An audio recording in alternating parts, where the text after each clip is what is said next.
There are infinite options when designing the front and back cover of our photobook. Today we're going to have a look at one great idea. With a minimal number of elements, we have decorated this design. We have used the colour red and stars as the main theme, even using the star shape for our main photo. Let's do it in the software.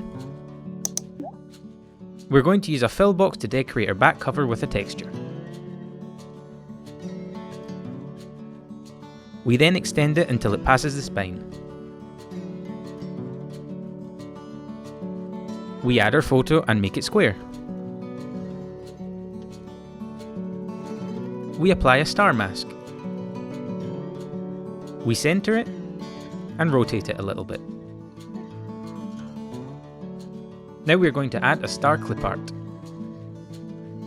Make it smaller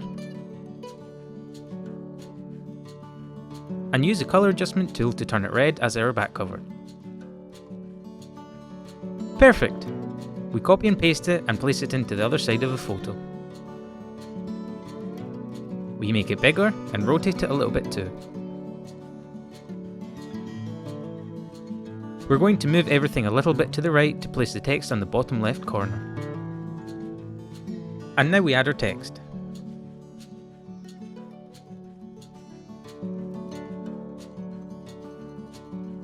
We choose the same red as the stars.